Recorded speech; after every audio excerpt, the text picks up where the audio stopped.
talking in the background.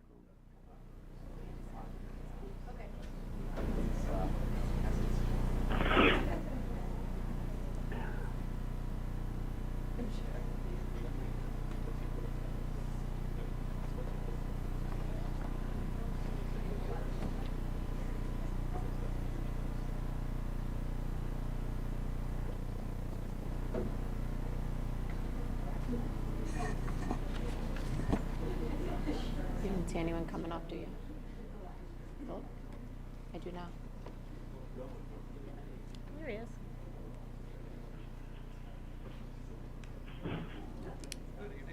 Hello. She said she could hear me.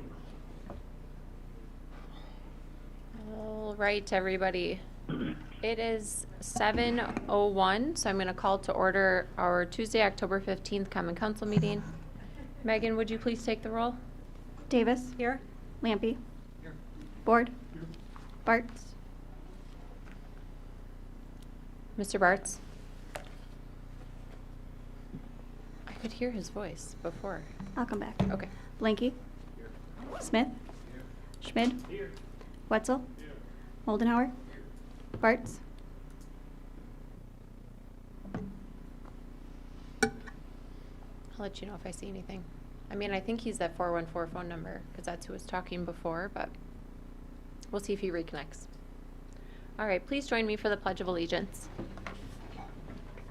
I pledge allegiance to the flag of the United States of America and to the republic for which it stands, one nation, under God, indivisible, with liberty and justice for all.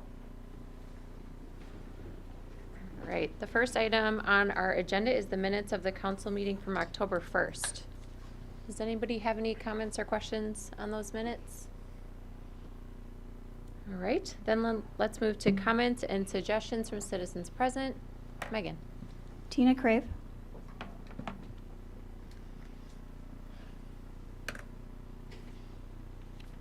All right, good evening. Tina Crave, 537 Sweetbriar Lane. I'm here on behalf of the board of the Greater Watertown Community Health Foundation just to thank you all for your proactivity in getting much needed housing into this community. It was 3 years ago that UW-Whitewater did a study for Dodge County and Jefferson County to confirm that yes, we do have a significant shortage of housing. It was just over 2 years ago when the foundation and the city decided to partner together. We did a whole lot of community listening sessions, some business listening sessions. We did a site visit to Madison to learn what modern housing could look like nowadays. We engaged Vanderwall and Associates in helping us establish a vision, and we had a vision that anyone who works in this community should be able to live here. After all that work, we interviewed more than 24 developers.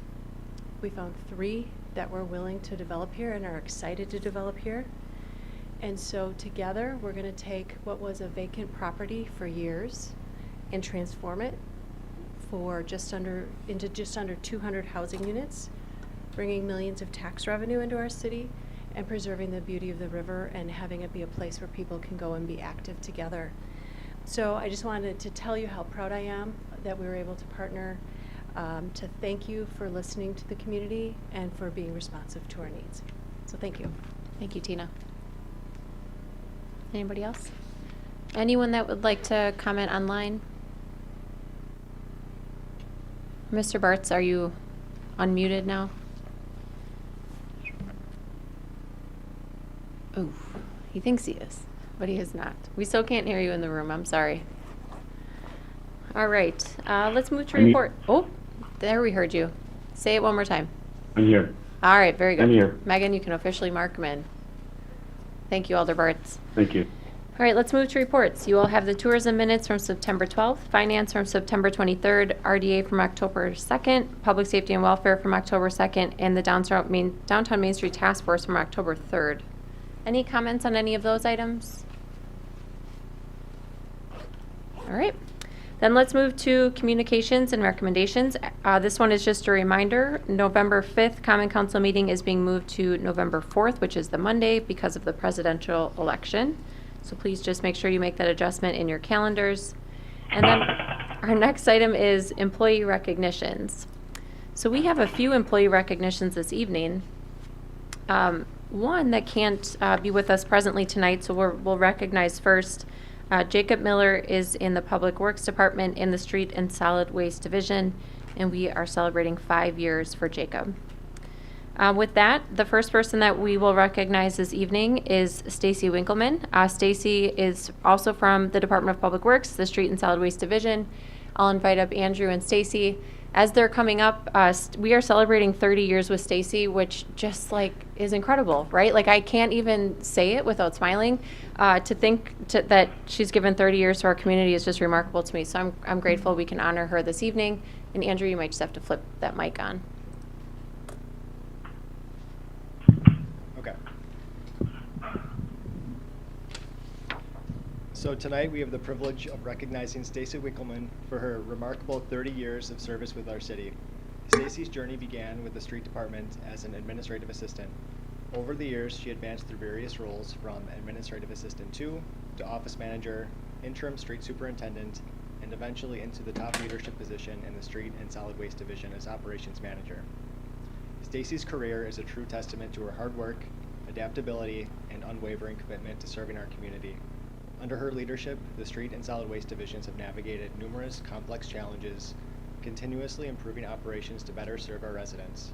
Time and again, Stacy has risen to the occasion, and her many accomplishments throughout her tenure speak for themselves. Her knowledge, dedication, and leadership have earned her the respect of her team and colleagues alike. Like many public servants, Stacy looks to help others, solve problems, and make life better for people. Whether that be doing a special pickup for a resident who didn't quite get a solid waste cart down to the curb in time, or a team member seeking direction, Stacy leads to serve those around her. Stacy's contributions extend beyond the day-to-day operations. She's been instrumental in implementing new processes and completing major projects. This includes rehabbing Riverside Park Creek, stormwater practice construction like our paver systems and biofilter construction, brining, and improving street maintenance through the use of the hot box. She's always looking for ways to improve service delivery and encourages a collaborative work environment with her team. Stacy continues to serve the residents of Watertown with dedication, and we're fortunate to have her as part of our city. So with that, please join me with congratulating Stacy on her 30 years of dedicated service, and let's celebrate her many achievements as we look forward to what she will continue to accomplish into the future.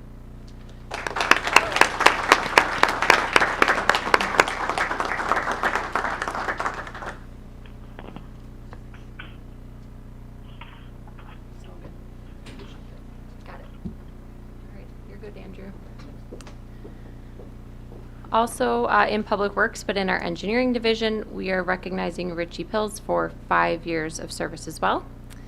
Another that we do have with us this evening, though, is Sue Rupp now. So I'll invite up Sue and Peg from the library, and we are honoring Sue for 5 years. And her wonderful photography skills.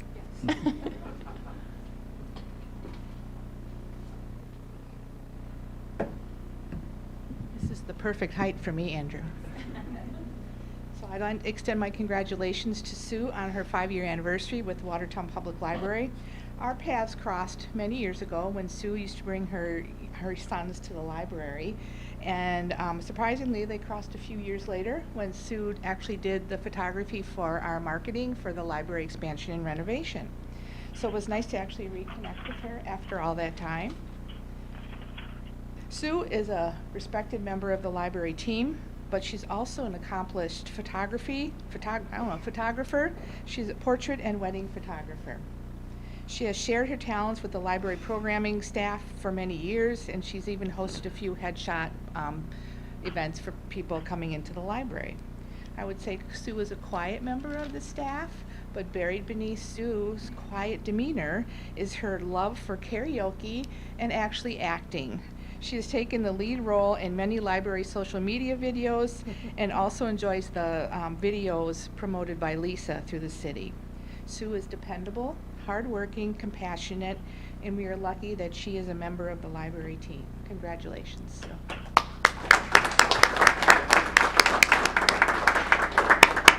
Yep, love to get a picture. Oh, yeah.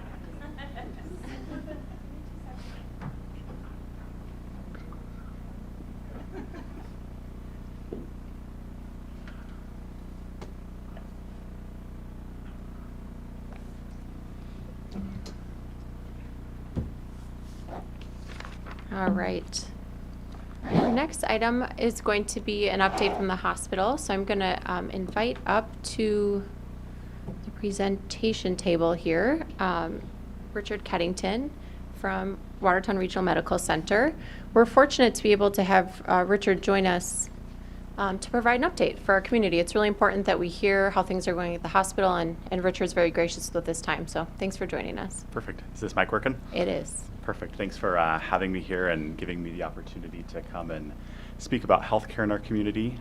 This is, I think, maybe the 4th time I've done that in my 9 years that I've been the CEO of the hospital here in town, and always appreciate getting a chance to give our city leaders an update on what we're doing at the hospital. Today I want to just go over 3 topics with you that I'll kind of get through, and then I can take any questions that you might have about Watertown Regional Medical Center or healthcare in and around the area. I thought I'd talk real quick about quality of care and just some recognitions that some external agencies have given us about the care that we give. I thought I'd talk briefly about the economic impact of the hospital on the community. That's not our core mission to provide economic impact, but I do think that there's some interesting things to contemplate around having a good healthcare service around the economics of healthcare. And I just kind of will finish with some other updates.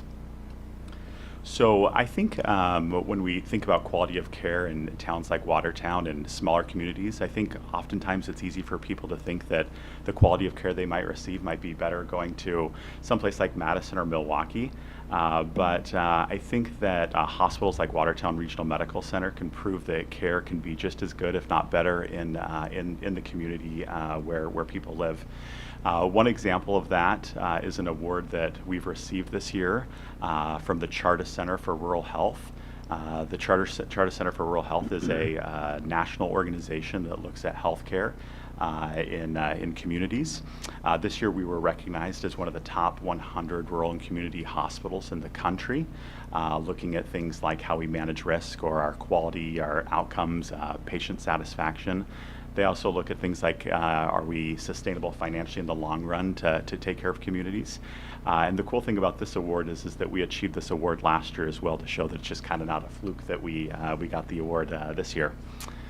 U.S. News recognized us in 2024 as a top maternity care hospital for our appropriate management of when a birthing mom has a C-section, minimizing complications, our ability to make sure that early elective deliveries don't occur, meaning babies are born timely, those kinds of things that you can see on the screen. So that's one service line that has been recognized.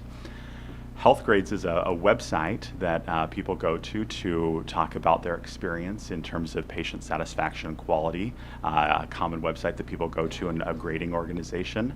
In 2024, they have recognized us as a best-in-class hospital for both patient experience and patient safety.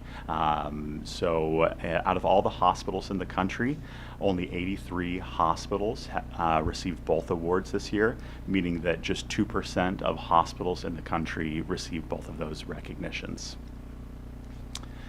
Becker's is a publication that follows healthcare news and healthcare information around the country.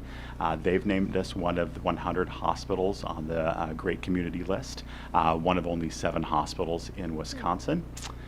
And the last thing I just comment on around quality of care is that the American College of Cardiology has designated us a chest pain accredited hospital, meaning they've looked at our care outcomes around cardiac care, specifically in emergent situations, our processes and our outcomes about how we take care of patients with severe cardiac events, and have put their stamp of approval on our program with that designation. So once again, I just go over that just to talk about the fact that at Watertown Regional Medical Center, we work really hard to make sure that patients have great outcomes, great experiences, and that it's a great place to get care. I'll transition to a totally different topic now. So we'll change our brains, and we'll talk a little bit about the economic impact of having a hospital in our community. And when I think about the economic impact of having a hospital in the community, a great place to start is to talk about our staff. We have over 650 employees at the hospital that we employ. Those associates work really hard to make sure that patients get great care at the bedside and have a great experience. I think that makes us the largest employer in town. I don't know if I have any great stats on that, but I confirmed that with the school district, and I think we have a few more employees than they have. So we'll see if that stays up.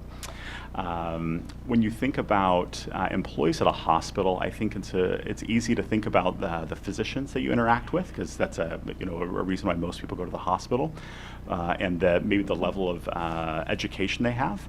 But from an economics perspective, we are actually able to distribute payroll to people up and down the education ladder. What I mean by that is 3% of our employees don't require any kind of high school diploma. That might be folks that maybe are washing dishes or delivering trays, doing things like that. About a third of our associates do require a high school diploma. That might be a registration person or somebody doing a back-end administrative job. 60% require some kind of a bachelor's degree. That might be a nurse or a respiratory therapist, somebody there. And then 6% require a graduate degree. That might be the physicians or the nurse practitioners or maybe some of the executive leaders in the organization. So because I'm talking to the Watertown city, you might be saying, well, what's that got to do to us? Do these people actually live in Watertown? So we looked at that, and about half of the people that we employ live right here in Watertown, at 49.8% in these zip codes. And the balance, 80%, live in Dodger, Jefferson County, meaning only 20% of the people at the hospital are coming in from outside of what I'd call the region. So now let's talk about what this means in terms of economic dollars. We pay about $44 million, just over $44 million in payroll a year to the associates. So if we talk about what that means from a Watertown perspective, that means we're zoning in right on around $22 million of payroll distributed to the people who live in Watertown every year, or in the broader region about $35 million. So when we think about the those dollars and how they move throughout the community, those dollars don't just stop with the people who work for us. When I was in college, I remember in economics they talked about this thing called the multiplier, and the basic idea behind an economic multiplier is that if I pay a physical therapist or we pay a physical therapist, they might go get their haircut somewhere here in town, and so we're creating a job or creating payroll through that. And then they might go eat a cheeseburger at Bismarck's or something like that. I like their burgers. So they might kind of go eat over there. And so these dollars move through the community. And the Wisconsin Hospital Association recently did a study looking at every hospital in Wisconsin and looking at how these dollars move throughout a region. And so for every 10 jobs that Watertown Regional Medical Center supports, it creates an additional 8.26 jobs in the region. We couldn't look at it at a city level, but we could look at it at a Dodger and Jefferson County level. And for every $10 we distribute in payroll, that creates an additional 4.95 dollars in payroll throughout the community. So if you kind of look at that, both the direct and the indirect impact, really Watertown Regional Medical Center is supporting something like 959 jobs throughout the region, or about $65 million in payroll. And if you just think about what that means for the economy and how that supports the economy, I think you'll agree that not only are we trying to support the community in terms of great care, but also in terms of the economy. Another thing to contemplate around the impact of the hospital is that we do provide just over $10 million in health care to those who are underinsured or don't have any insurance. We're looking at things like charity care, uninsured discounts, or uncompensated care altogether. So we are looking at providing care for the whole community, independent of what their payer status might be. We also give donations to the community, try and support the community in those ways. At the top of the screen, you can see some major ones. We committed $150,000 to the Town Square project, the Benson Family Town Square, $500,000 to the Rock River Community Clinic. For those who aren't familiar with them, they're the clinic in town that provides care to the underinsured and people who might not have insurance. We feel strongly that that organization should continue to support the region. And we donated, we've committed to $1.5 million to the YMCA over a 5-year period to make sure that that could be built. I also listed some smaller organizations we donate to. You actually see the Watertown EMS service up there. We provide the pharmaceuticals that are on the rigs, just to make sure that people, when the ambulances go, that the pharmaceuticals can start right away. So we try and be involved in so many different ways.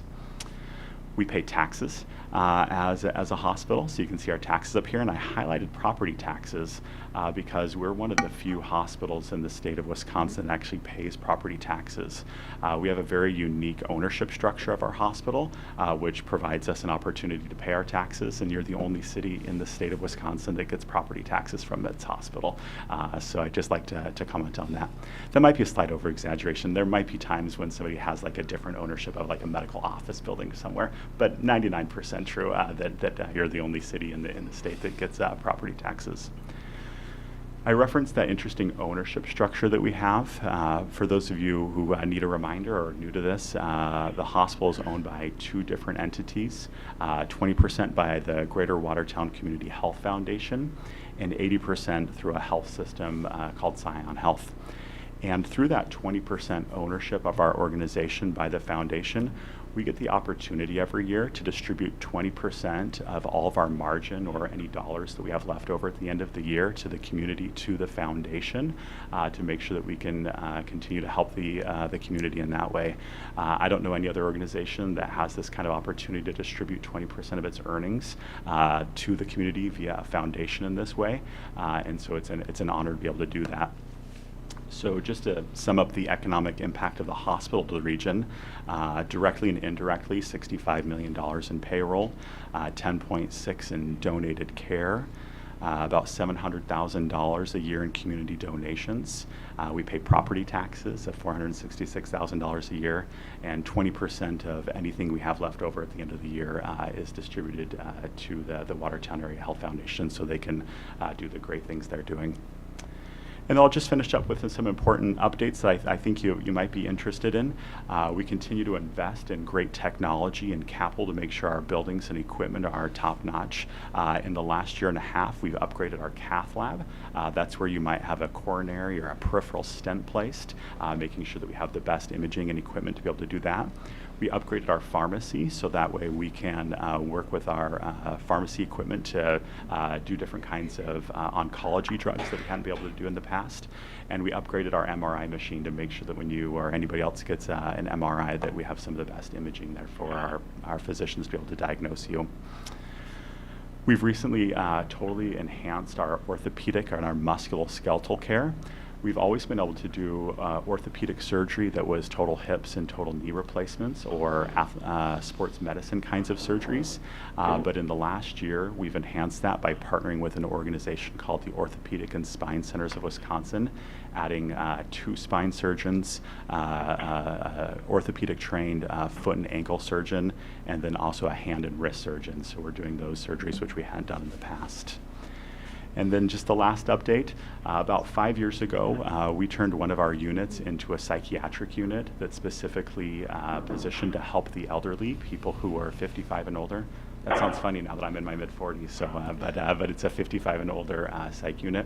And because of the need in the area of taking care of those patients and how full that unit's been, next year we're going to be adding an additional 11 beds to that psych unit, having 26 total psych beds for our region for the elderly. So with that, I hope you enjoyed getting this update. If you have any questions about healthcare or what the hospital is doing, I'd be more than happy to answer any questions from the council. Thank you. Questions or comments? Yes. So with the addition of those 11 beds, how many staff are you going to add to accommodate the workload with the additional patients to ensure quality care is maintained? Yeah, great question. So I don't have those numbers right in front of me, but I can give you an estimate on what it would be. It would be about 15 nurses, 6 to 7 techs, and a couple leadership positions like social workers, so probably 15 to 20 positions. Yeah, great question. Yeah. Others? Mr. Lampy. As usual, I got a couple of things, but Yeah, first of all, thank you for stopping by and providing that overview. I think that's really valuable. As a city, and I know a number of people on the council are definitely cognizant that essentially every job at the government level is dependent on other economic activity throughout the community to for taxes one way or another to help us, and so definitely are paying attention when you talk about the economic benefits.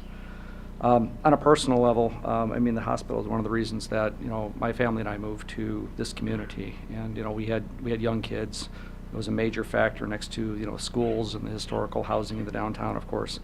But definitely being able to have a hospital here for the economic benefit and for the immediate health care that could provide our kids and the rest of our family. And along the lines, we've had the opportunity to move my wife's mom here to receive care, and my mother is basically undergoing the same journey. Basically, we get extra residents and extra community activity because we're moving people here in part for healthcare reasons.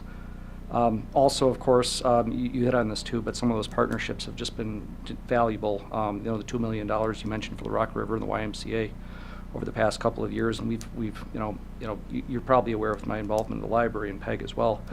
We've had just fantastic partnerships with the public portion of the library through the foundation, everything there, and also in addition to, I would say, the economic benefits, just basically having that many professionals and practitioners who can basically speak to a lot of the issues here, whether that's the tying together of the social delivery of certain services and being able to do that at the correct time. And then a lot of the work that's been done recently in terms of the education, in terms of the mental health issues throughout the organization. Of course, you have a recent expansion that's tied to that at the hospital, but really there's a lot of other things that have to be done in the community. So, huge fan of the hospital, and want to make sure that we remain close partners as a city. So thank you. Great, appreciate your comments, and on a personal note, appreciate your comments around family members using the hospital. My wife's had a couple babies at the hospital, and it's fun to lead an organization that you also use a little bit. So it's a great comment. Thank you for that. Yeah. Yes, Mr. Wetzel. One comment, one question. Mm-hmm. First of all, Dr. Chuck Ferrari, he's the best in the state for knee replacement.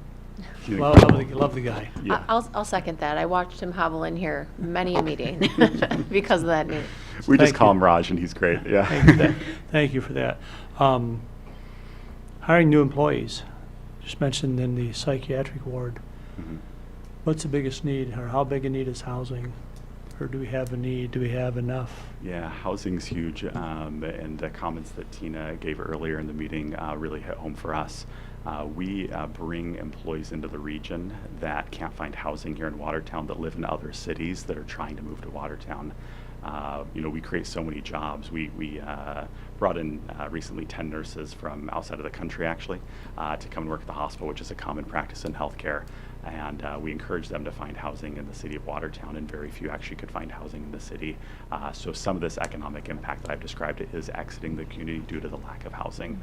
So the housing issue is a real thing, and I'd commend the work that's being done and encourage even more of it. So, yeah. Question. Any other questions or comments for Richard?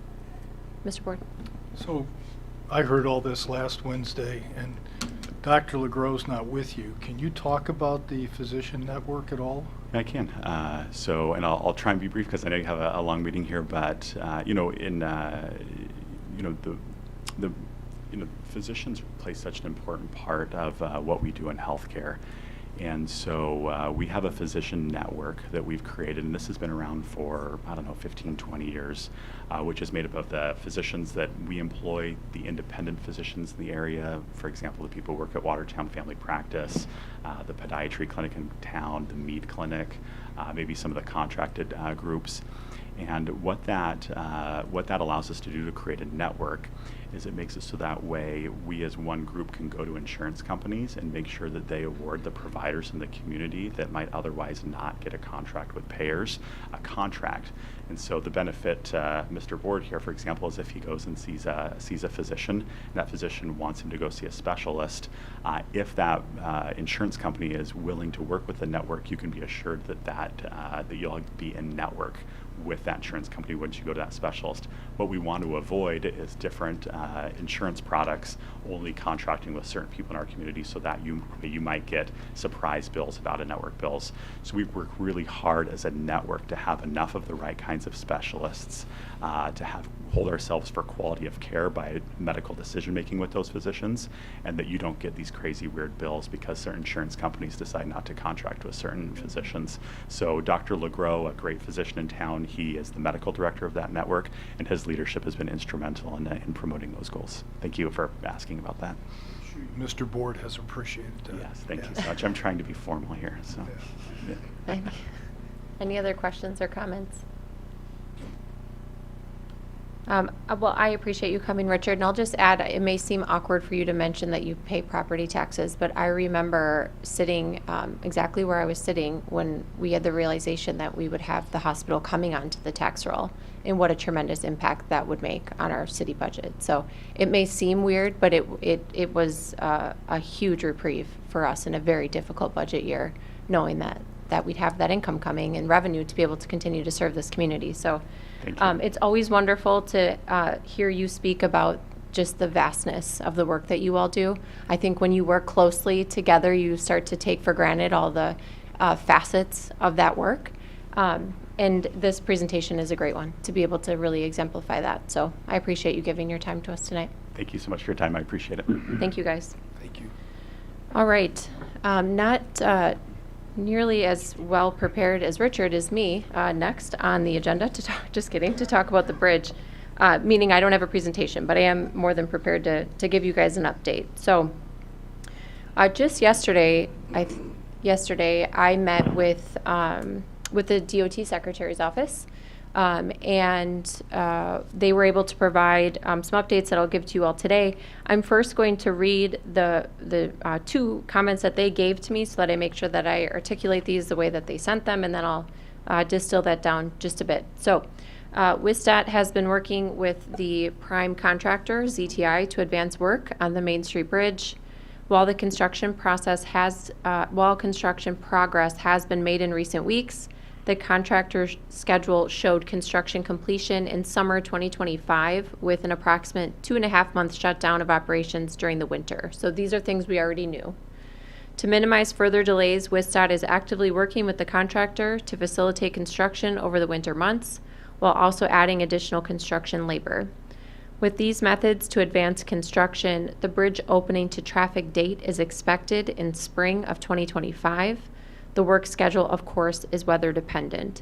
So what I'll add to that is in order to meet a completion or an open to traffic date of early spring, this is what we will see happening. So they're going to be heat and housing the site.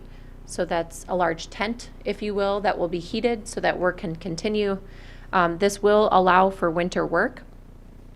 We will also see increased staffing. We already have. At times, we could anticipate seeing increased staff, and at times it will be a smaller staff. If they're curing concrete, for example, there's no point in having copious amounts of people on site. Concrete needs to cure. So we will see an increase at staffing at certain times, but smaller staff certainly at certain times as well. And we do have the potential for 24-hour work. So I do believe I will need to get to public safety and welfare potentially for an exemption to the construction hour standards, so we can talk more about that.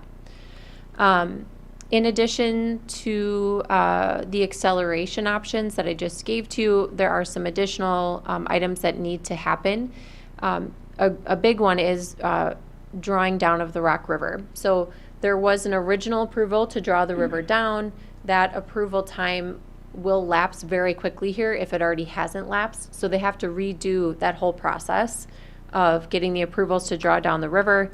That is no small feat. In order to draw down the river, we have to get, WISDOT has to meet with FERC, which is the Federal Energy Regulatory Commission, and the DNR, so a federal agency and a state agency, to get that drawdown approval. Then they issue a public notice that has to go for 2 weeks. Then there's a public information meeting just on the drawdown. And then it actually takes, I think, up to 10 days to draw the river down, because it can only be drawn down at a 1/2 inch per day. 1/2 foot, 1/2 inch would seem ridiculous now that I realize that. A 1/2 foot per day. Thank you, Andrew. Hopefully Zach from the Daily Times caught that. 1/2 foot per day. I'll just repeat it to be clear. So that can take some time. A couple of other items, WISDOT and the Main Street program have worked on increased signage. So if you haven't observed it yet, you should see some more obvious signage at Highway 16 and Highway 19. WISDOT is planning to have one-on-one communication with the business owners that are within the work limits. So those conversations will be coming.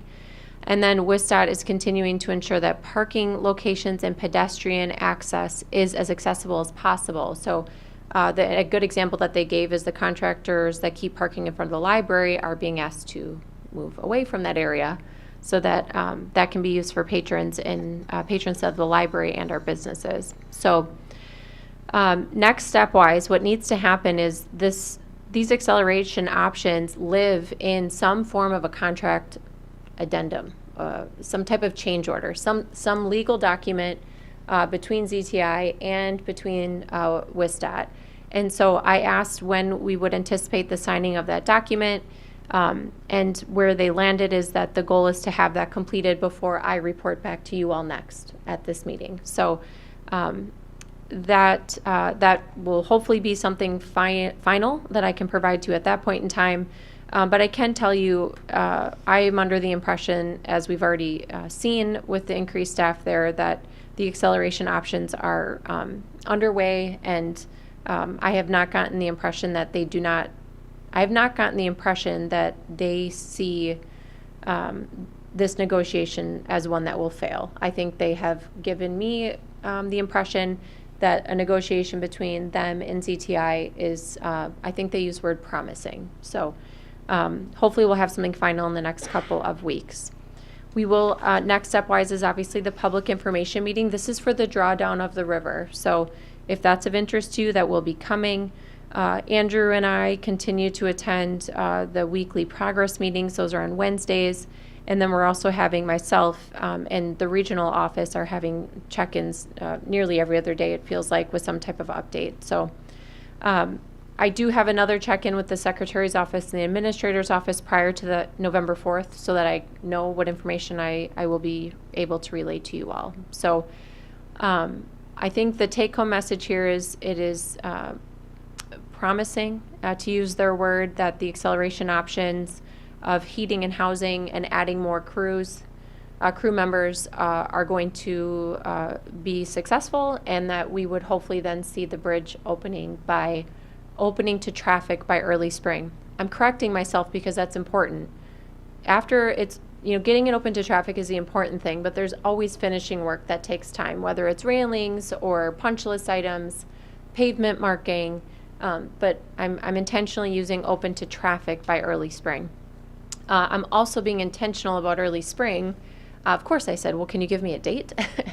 And they were hesitant to do so, and I understand why, the winter in Wisconsin can be harsh. So I said, give me an example of what could impact that timeline. And, a polar vortex. We can heat and house a work area, but there's still work that happens outside of that tent. A large blizzard, because items are going to be stored outside of the tent. So you can imagine just run-of-the-mill, as run-of-the-mill as a polar vortex is in Wisconsin, those types of items would be ones that would derail that early spring timeline. I did share this information today with the Main Street program, so Jody's been great to get that information out to the Main Street businesses, so they should have awareness of that. So that is the update for the bridge. Any questions I can answer? All right, very good. Yes? Main issue on the bridge appeared to be the southwest corner. That was the concern of the contractor. Has that been resolved? Southeast. Southeast? And there was concerns from ZTI about the southeast quadrant. I think it's fair to say that those are being resolved, if not all the way resolved. Do you think? We approved the items we needed to approve. DOT would be approving the design needed, the change. So I believe that is taken care of. Okay. I'm very hesitant with the language that I use because I believed other things that were not the case. So do you want to add anything, Andrew? Okay. Any other questions, comments? Okay, very good. Let's move on then to new business. One item for you all tonight, and that is to review and take action on Transit Commission appointments. Yes. Motion by Mr. Schmid with a second by Mr. Wetzel. Any questions or comments on these? All in favor, please say aye. Aye. Anyone opposed? Aye. Oh, thank you. Next is the accounts payable. You guys have the paid invoices for September. Any questions for Mr. Stevens on that report? All right. Under miscellaneous business, you have the payroll summary of September 18th to October 1st and the cash investment summary for September 30th. Questions on either of those items? All right, then let's move to ordinances. The first is ordinance 24-25. This is to repeal a portion of section 500-5 one-way streets and alleys of chapter 500 of our traffic code. This is here from Ms. Davis and Public Safety and Welfare on its second reading. Ms. Davis. I move for ordinance 24-25. Motion by Ms. Davis, second by Mr. Board. Any questions or comments on this one? Megan. Davis. Aye. Lampy. Ford. Aye.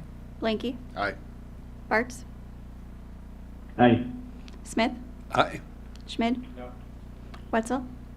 Moldenhauer. Motion passed 8-1. Thank you. Next is ordinance 24-26. This is to amend section 500-3B, stop intersections in our city code, again from Ms. Davis and Public Safety and Welfare on its first reading. Ms. Davis. I move to approve ordinance 24-26. Thank you, ma'am. Is there a second? Second. Second by Mr. Blanky. Any questions or comments on this one? Megan. Davis. Lampy. Ford. Aye. Bartz. Aye. Blanky. Aye. Smith. Aye. Schmid. Wetzel. Moldenhauer. Aye. Motion passed 9-0. Thank you. Let's move to resolutions. The first is Exhibit 9660. This is a resolution requesting exemption from the Jefferson County Library tax per Wisconsin Statute 43.64, Paren 2B. This is here from me. Mr. Lampy. I would move to approve Exhibit 9660. Thank you. Is there a second? Second by Mr. Board. Motion by Mr. Lampy. Any questions or comments on this one? We do these every year, one for each county. All right. All in favor, please say aye. Aye. Anybody opposed? Aye. Oh, sorry, I've got to give him a little second. I think that wasn't in favor. All right. Thank you, Mr. Bartz. Let's go to Exhibit 9661. This is a resolution requesting exemption from the Dodge County library tax, again from me. Motion by Mr. Wetzel with a second by Mr. Moldenhauer. Comments or questions? All right, all in favor, please say aye. Aye. Aye. Anyone opposed? Very good. Okay, let's move to our next. That's Exhibit 9662. This is a resolution to enter into a one-year contract with Passenger Transit for our shared ride taxi service. This is here from me and the Finance Committee. Motion by Mr. Schmid with a second by Mr. Moldenhauer. Comments or questions from anyone on this one? Megan. Schmid. Wetzel. Moldenhauer. Davis. Lampy. Board. Aye. Bartz. Aye. Blanky. Aye. Smith. Aye. Motion passed 9-0. Very good. Our next, I'll call in just a moment. I'll take a motion, and then under discussion, we'll have Sonia just provide us a little bit of a summary. So this next is Exhibit 9663. This is a resolution to approve the creation of Tax Incremental Financing District Number 9 as recommended by the Planning Commission. This is here from me and the Planning Commission.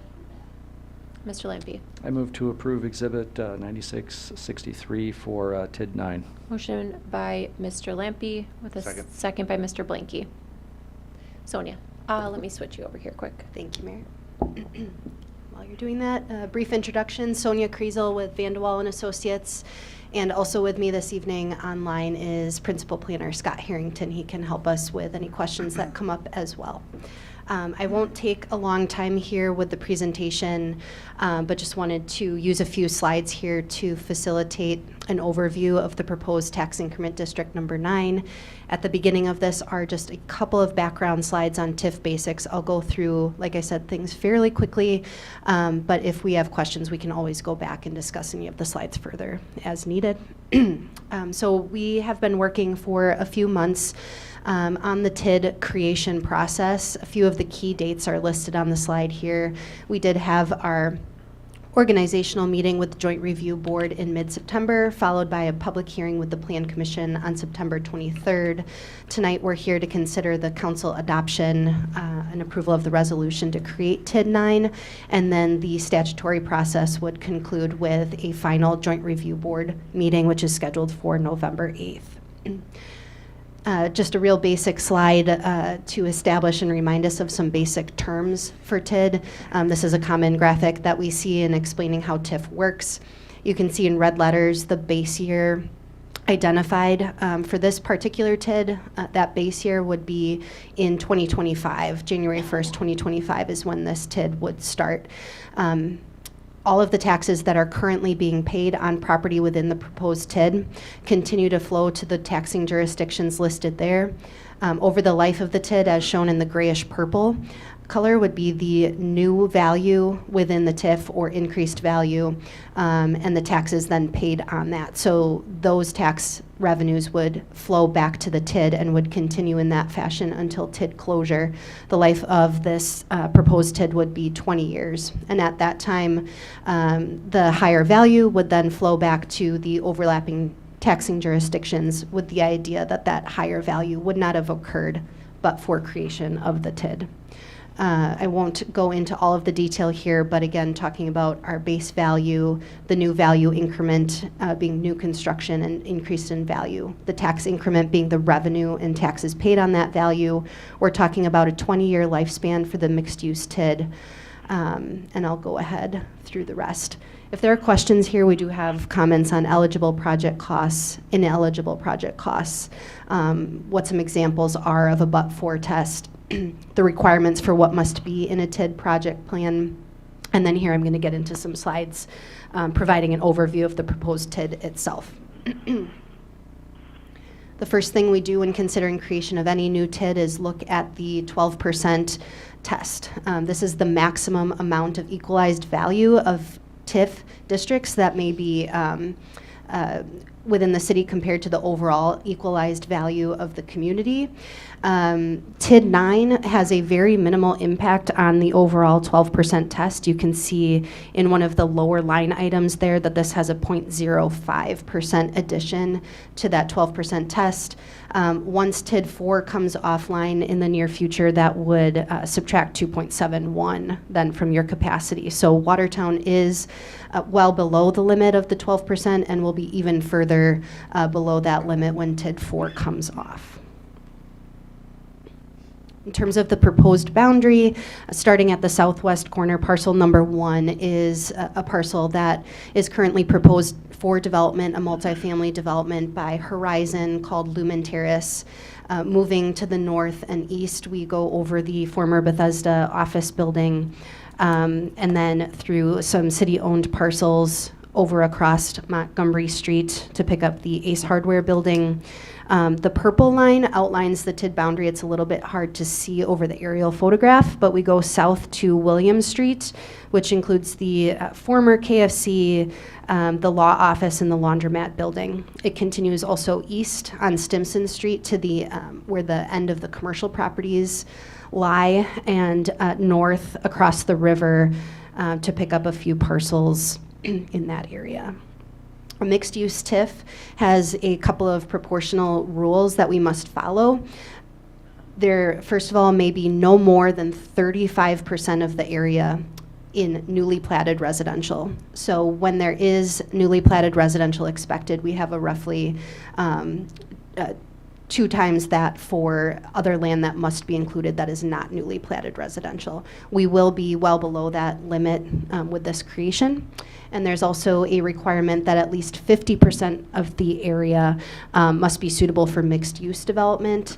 So we are definitely complying with that 50% rule as well.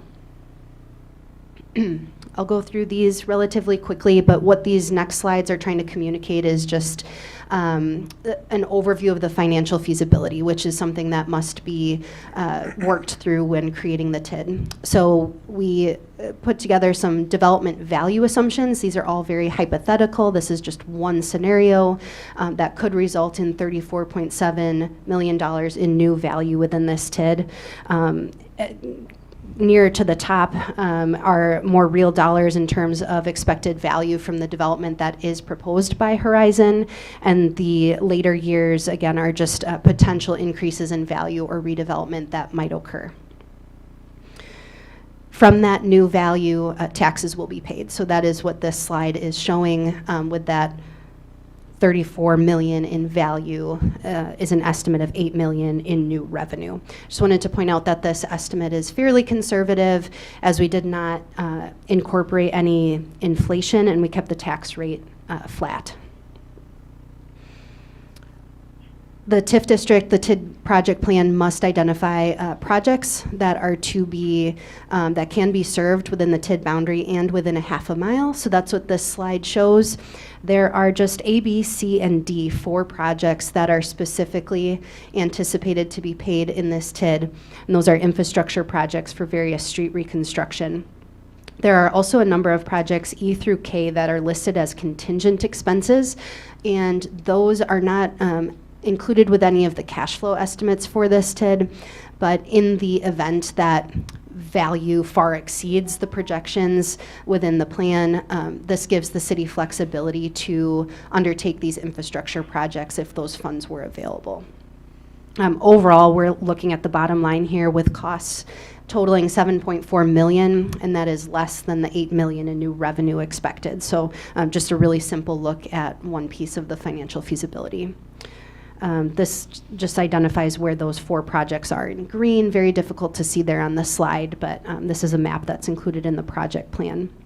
We also include an estimate of borrowing and the timing that that would potentially occur within for the TID. And finally, within the document as well is a full table here that shows the cash flow over the life of the TID with a positive cash balance at the end. So again, apologies for the typo there. Today is not the JRB organizational meeting, but as mentioned at the beginning, we're here at October 15th with potential council adoption with a vote on the resolution. Thank you, Sonia. Any questions, Ms. Davis? Yes, I do have some questions. My first question comes from page 148 in the packet, the PDF page 148, but it's also page 7 in the City Council TID adoption draft. I don't know. We can pull that up. Oh, I'm sorry. I was turning it to my own. That's okay. Page 7 in the City Council TID Sure. adoption draft in our packet. I'll just have to pull it up. It's roughly around 148 in the PDF.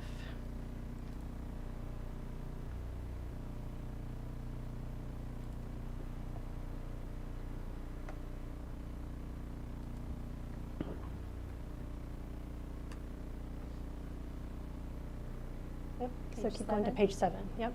Okay. So it's my understanding that these are the current parcels in the proposed TID. And as I look at them, I'm not seeing that there are currently any residential properties. We do have the proposed property for the apartment that's on the vacant land. But I think I'm correct in that, right? That these are all currently businesses, or commercial, I should say.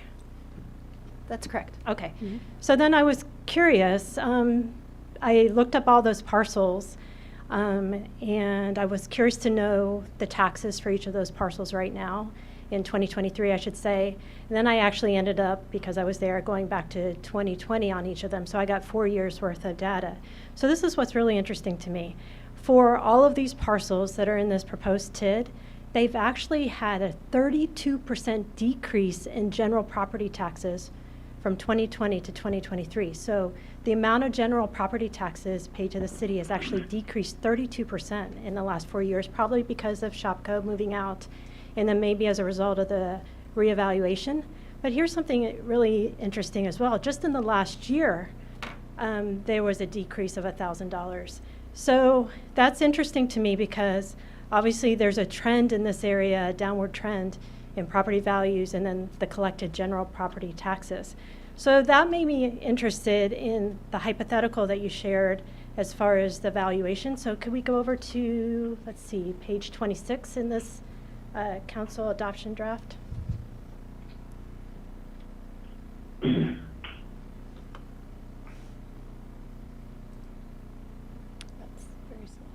I'm sorry. It's, I'll get there.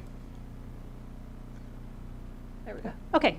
So then I was trying to make the math work, and you were helpful in your presentation just now to say this is very hypothetical, because that's what I was sensing. So it's my understanding that the apartment, should it be approved and everything go through with the development agreement and such, is plans to start building in 2025, and that all 4 of those buildings should be completed within a year. That's the plan, right? And so that makes sense then that we'd see an increase of value there, but that's year 1, year 2 of about $12,000 of value. That's just the value, though. That's not the property tax collected. So I was curious to see how we get to that $8 million of property taxes over the 20 years. Even in the commercial column there, where it's 250, 250, 250, obviously that's the hope, that you put more residential here and businesses say, let's build in this area. But that hasn't been the trend. So that leads me to my next question. For those projected projects, A, B, C, and D, they're part of the plan. Does that then bind us to those projects and the borrowing that goes along with them? No, it does not. So this just provides the opportunity for those projects to be part of the TID and paid for by the TID. But this does not obligate any project to actually occur. It just authorizes the total level of spending. That spending would only occur if there were funding coming in, and it also does not obligate any sort of development agreements to be approved. Okay, because I was trying to just do the math on the property taxes, the incremental property taxes on that apartment building, and just hypothetically, if that's $100,000 a year in property taxes, that's going to take a few years before you get to 1.7 in projects. And then, of course, there's the developer agreement as a part of that, too. So I missed that. It was in the packet. You had a slide on the borrowing, and if we were to borrow that, did it have us borrowing it pretty quickly within year 1, year 2? I didn't really, I didn't look at that very carefully, and I should have.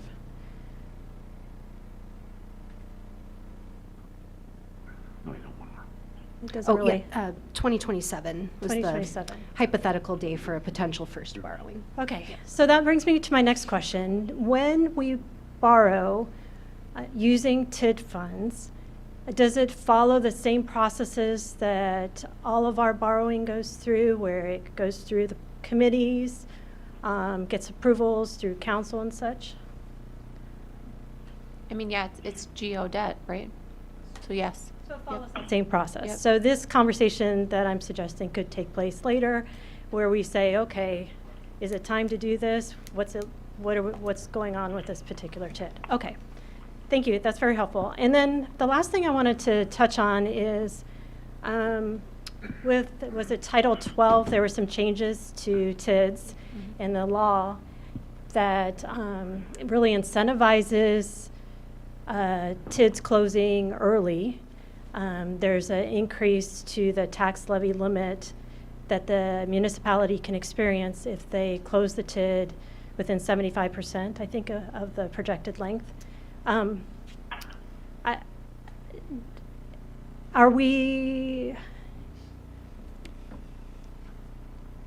wondering if we're thinking towards that end. Right now, this is built out over 20 years.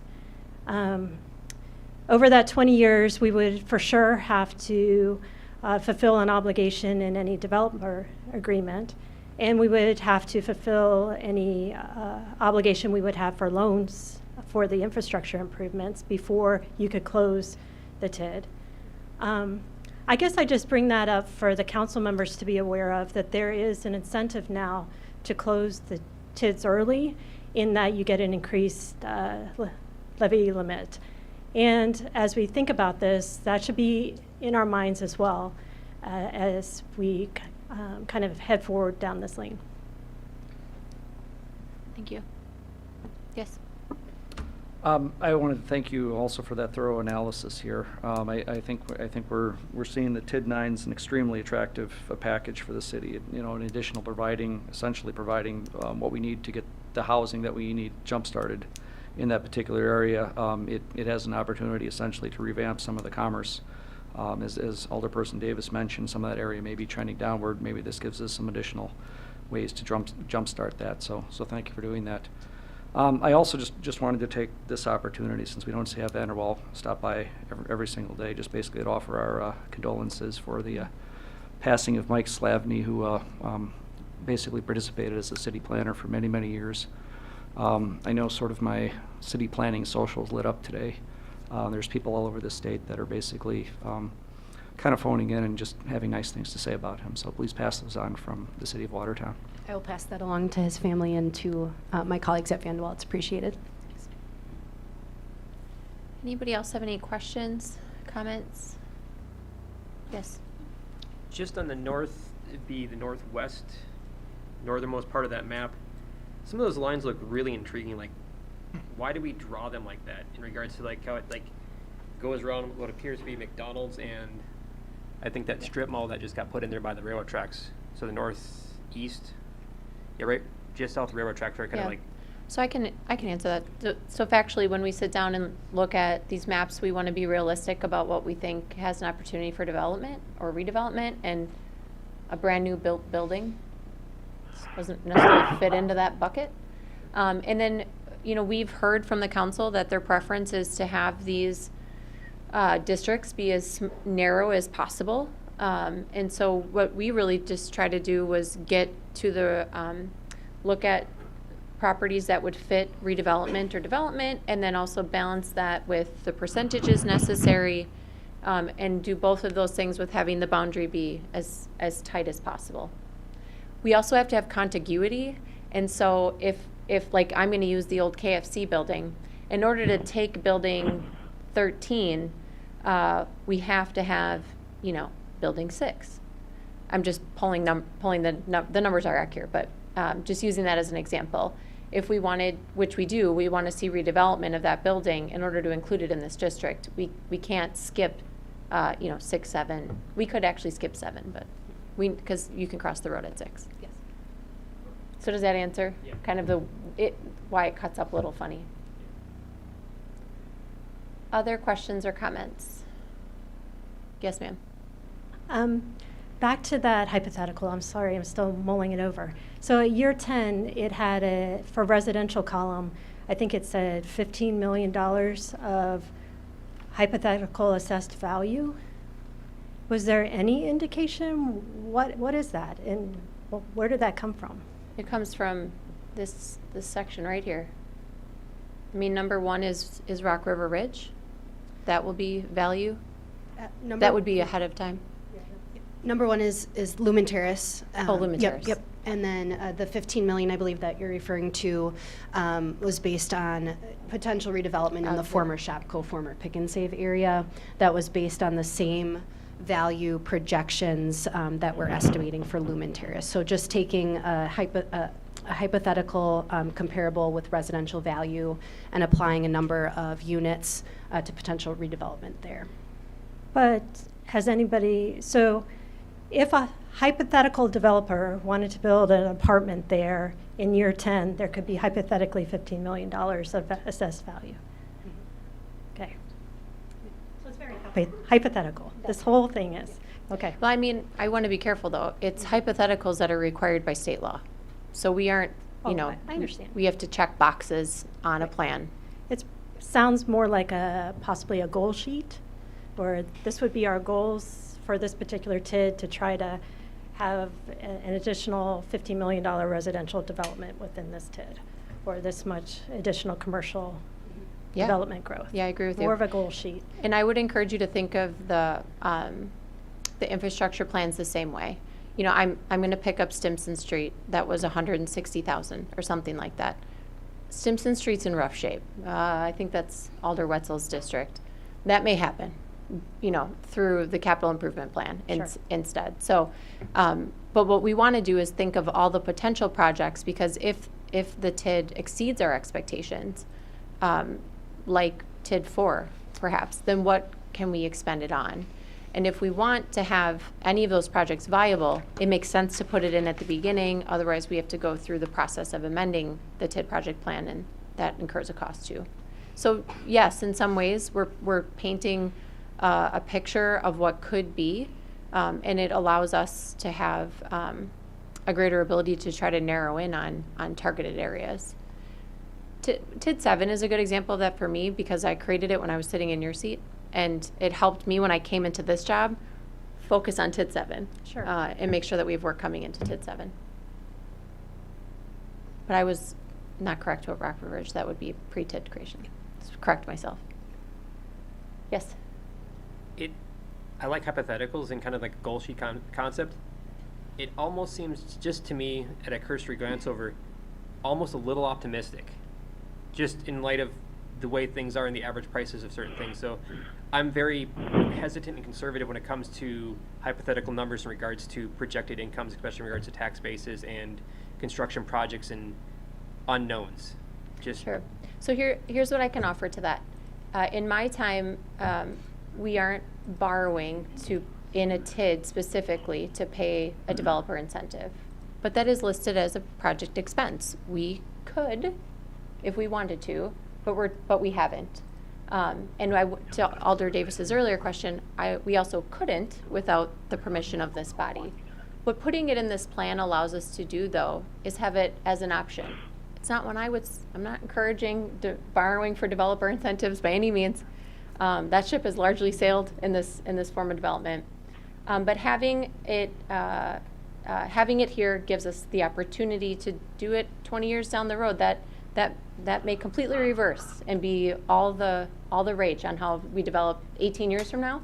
It certainly was 18 years ago, less than 18 years ago, the way they did it. So I want to just be able to meet you at your concern by saying the items that are in this plan do not happen without you all approving them happening.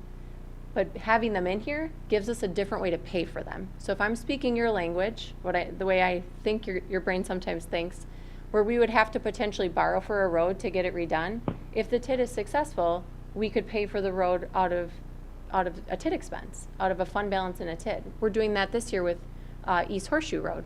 We're using TID balance to resurface a road versus borrowing to resurface the road. If it's not in there, we could add it after, but then we go through, respectfully, an expense through Vanderwall, public noticing processes. And so having it in from the get-go, to me anyway, it doesn't have a drawback for us. It allows us to have it as an opportunity for an expenditure. But I want to be clear, it doesn't give us permission to, sign a contract for a road. We have to come back to you all for that. Yeah, that I'm glad to see that. And what I was referring more to is the estimated value on the development value assessment sheet, on some of those being kind of optimistic. But I appreciate the concept of why we have things in the front end to say, if it's there, then we can actually use it because it's pre-allocated versus, well, now we have to go back and add it in after the fact, which is far more complicated. And and also if it's a rosy picture of valuation, the only way we'd be able to spend against that rosy picture is by getting permission from all of you anyway. Does that make sense? Okay. Other comments or questions? All right.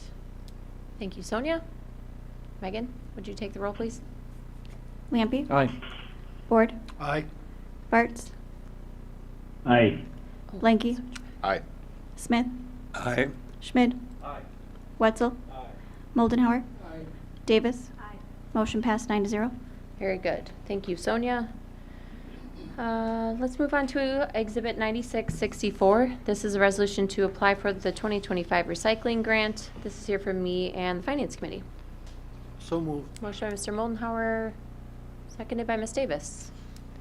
Comments or questions on this one? We do this one every year.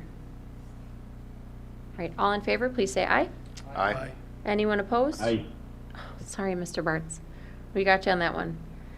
All right, next is Exhibit 9665. This is initial resolution to discontinue a public way on Belmont Drive near and about its intersection with Oakland Avenue and Steeplechase Drive.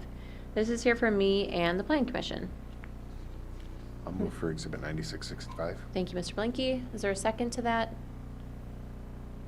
Second by Ms. Davis. Comments or questions? Sure. Why am I blanking where this is at? This is in the Blinsky subdivision. Okay.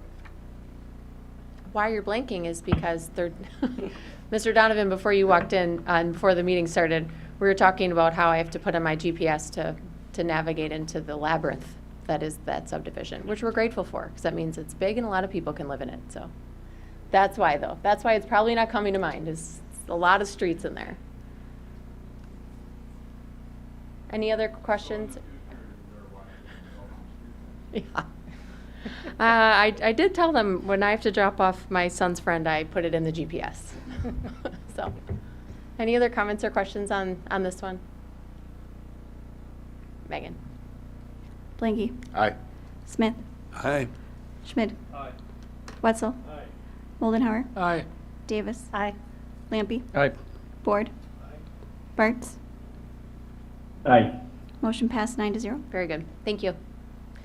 Next is Exhibit 9666. This is an award of the 2028 Main Street Sanitary Sewer and Water Main Design contract to Robert E. Lee for $57,200. This is here from Mr. Board and Public Works. I'll move further. Motion by Mr. Board, seconded by Mr. Wetzel. Comments or questions? Yes, Ms. Davis. I had a question because is this the one, I'm so sorry, that seemed like it was $100,000 more, but the resolution was just for $57,000, or perhaps it's the next one?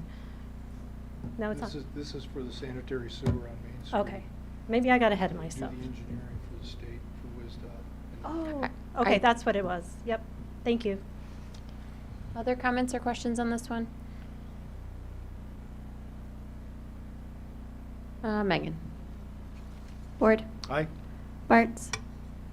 Aye. Blanky. Aye. Smith. Aye. Schmid. Aye. Wetzel. Aye. Moldenhauer. Aye. Davis. Lampy. Motion passed 9-0. Thank you. Next is Exhibit 9667. This is to approve contract number 6-24 for change order number 2 with Payne and Dolan. This is increasing the contract by $52,588. Again, Mr. Board and Public Works. So moved. Motion by Mr. Board, second by Mr. Smith. I think this is the one you're thinking of, Ms. Davis. Yep. Did you want to explain this one for me? So this one, it looks Is it a like cr- the is it a increase credit? is $168,000, but the resolution is for 50. Mr. Board, may I invite up Mr. Byer? Would that be okay? There, Andrew, please. 52. Sure, so the resolution kind of paints the picture of contract price was originally this amount. Change order 1 increased this contract by $168,000 and change. And then this change order number 2 increases the contract price from that change order 1 amended price by $52,588.50 to a final revised contract price of $749,162. Okay, that's helpful. Change order number 2. Correct. Yep. Gotcha. Thank you. Other questions or comments? Thanks, Andrew. Megan. Board. Aye. Bartz. Aye. Blanky. Aye. Smith. Aye. Schmid. Aye.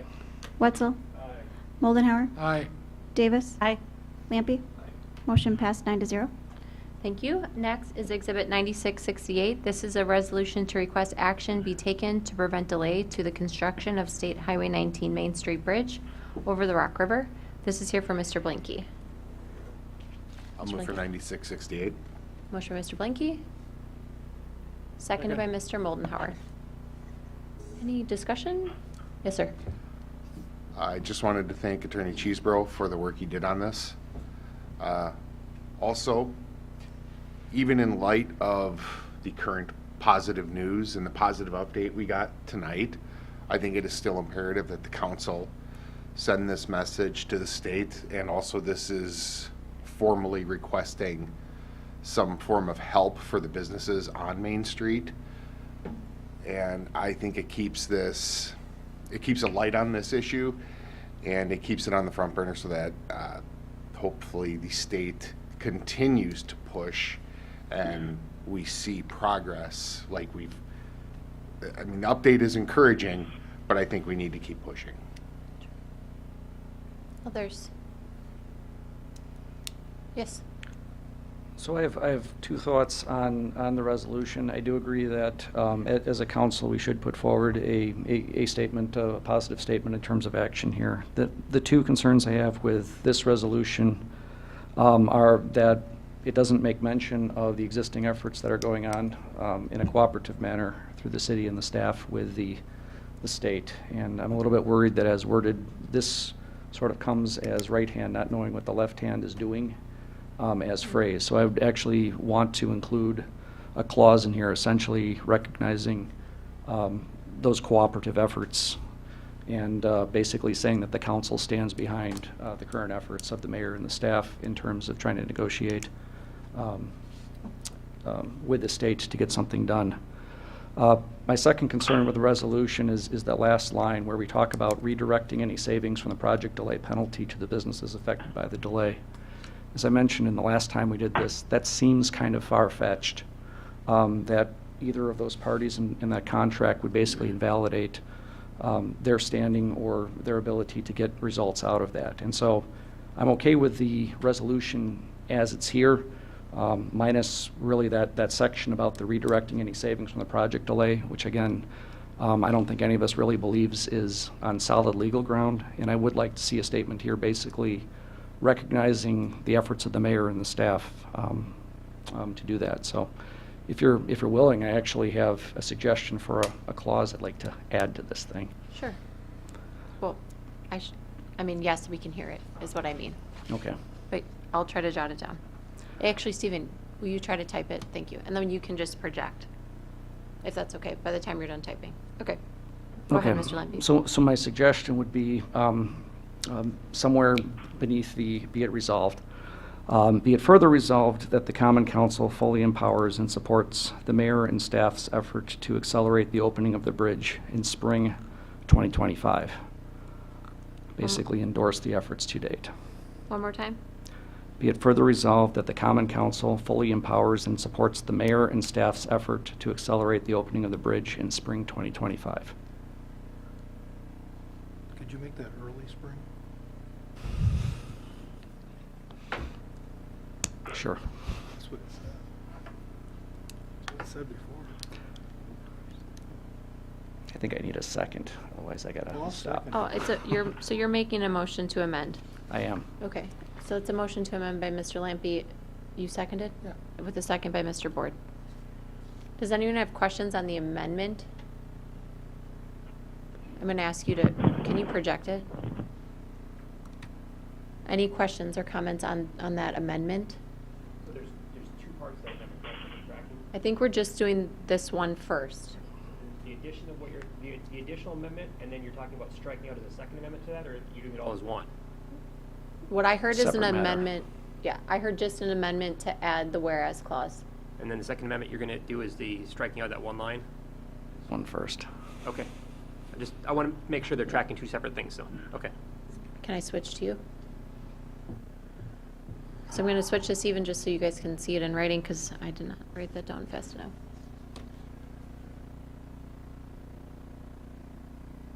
Mayors? There's only one of me. Do you want to? It should be apostrophe S, or, I don't know, I'm not an English teacher. I'm not an English Oh, I teacher. understand. My efforts. I'm math, sorry. Is it possessive or? I'm not going to do grammar editing on the fly. efforts by the mayor and staff. Okay. So we have a motion and a second to add just what you see before you. Is everyone clear? All right. Megan, why don't you take the roll on that one? Did I hear correctly that you actually said in early spring of 2025? Oh, thank you. Yes. Yes, you Good did. change. Will you change that to early?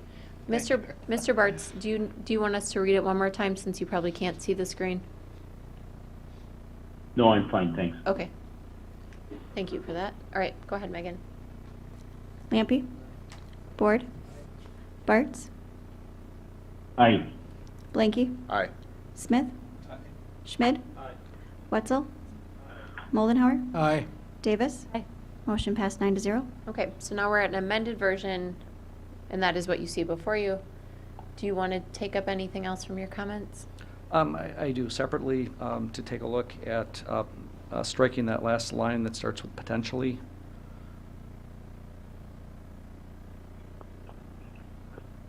So you're making a motion to that effect? I am. Okay. Is there a second to that? With a second by Mr. Schmid. Questions, comments on that? Yes, sir. I don't think that's a good idea to remove that line. It isn't to suggest that the potential future use of any of the penalties that flow from the existing contract will necessarily accrue to the city or to the harmed property owner's benefit, but we certainly are not going to enhance our ability to provide assets of that type to those who we know will be significantly harmed if we don't at least begin with the effort to try to promote that source of funding and keep the loss or the potential loss before any discussions that may go forward involving the state and the city of Watertown. So I think that this is helpful to our position to possibly recoup some money and use that as a source of funding for those who are being harmed and that will invariably suffer loss by the delay. Thank you.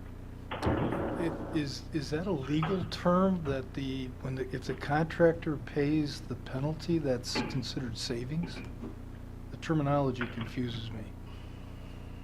The state's going to get money back from a contractor if they negotiate the fact that there are penalties due, right? The penalty is a liquidated damages penalty, and it's to offset the cost of additional state regulators monitoring the project and development. But is And that, so from a legal aspect, is that considered to be savings?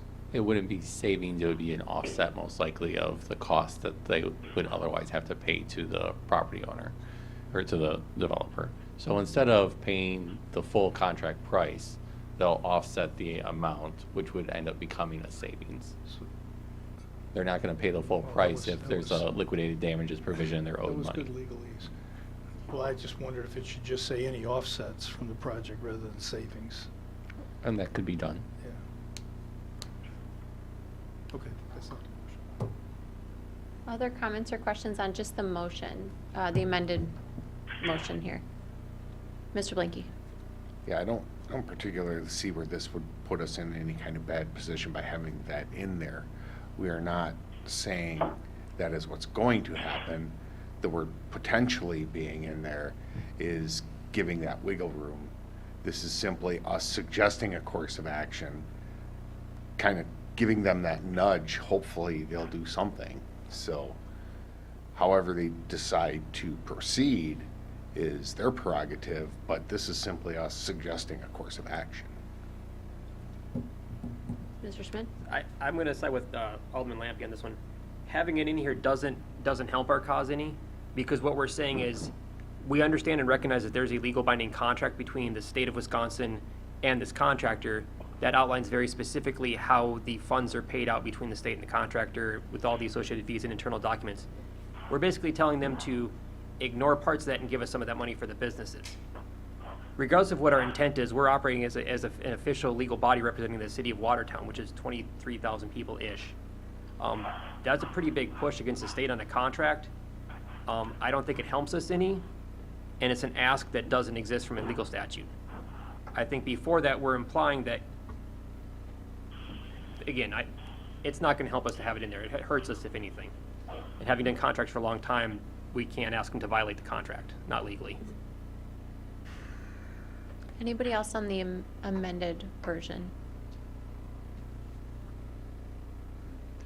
Yes, sir. I'd only just make the point that this was a provision included by our city attorney, recognizing the legal potential that it would offer and possibly helping us, as Alderman Blanky said, not to suggest that it would come to pass, but would further our legal position. For us to second guess that, I think would be a mistake, and leaving it in gives, I think, the potential that it will work to our advantage. Any other comments on the amendment? So right now we have a motion to remove what you see on the screen that is stricken. Mr. Bartz, just want to check in. Do you want us to read out loud what is being proposed to be struck, or you have that? Would you Yep. read it one more time? So we're in, be it further resolved that the Common Council hereby requests the state of Wisconsin address the delay caused by WISDOT construction design flaw to ensure the project is timely finished and provide support to affected business owners along State Highway 19 who are negatively affected by any delay that does occur.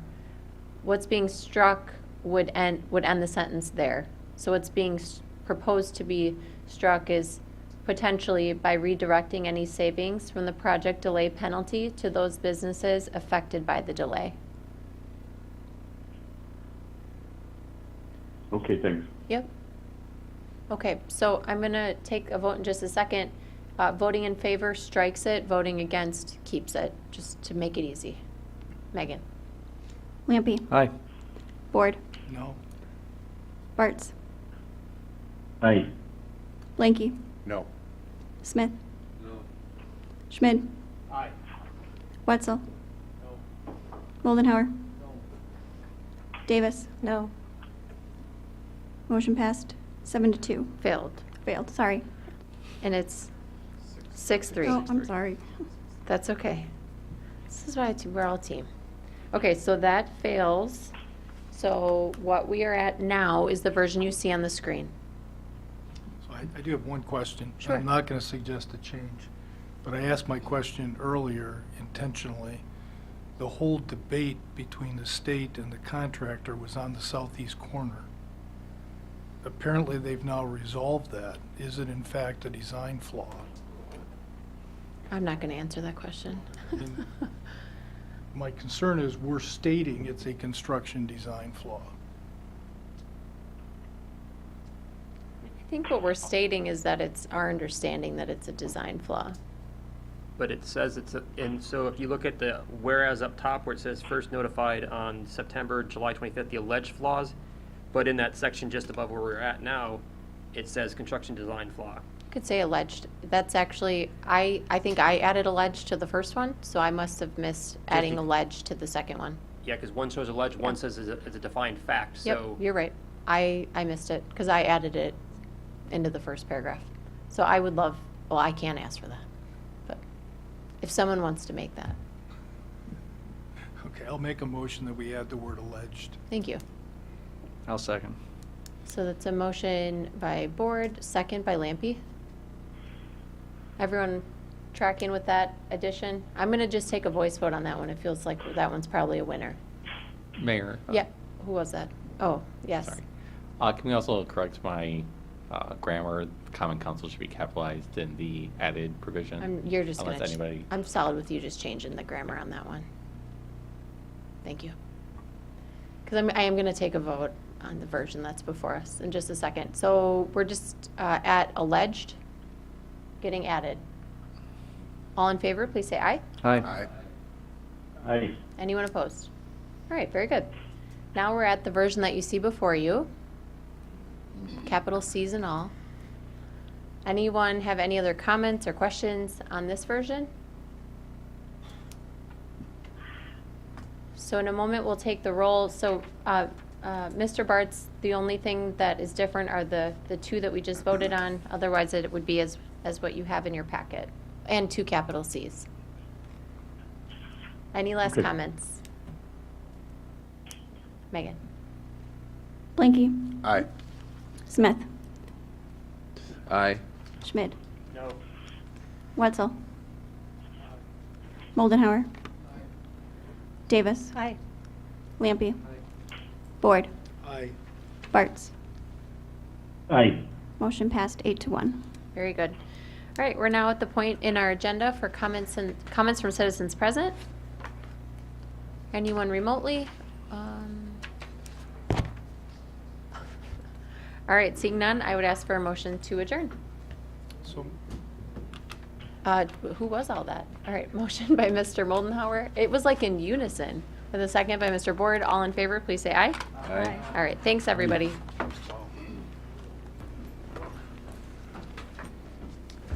Okay. Was this on everyone's desk?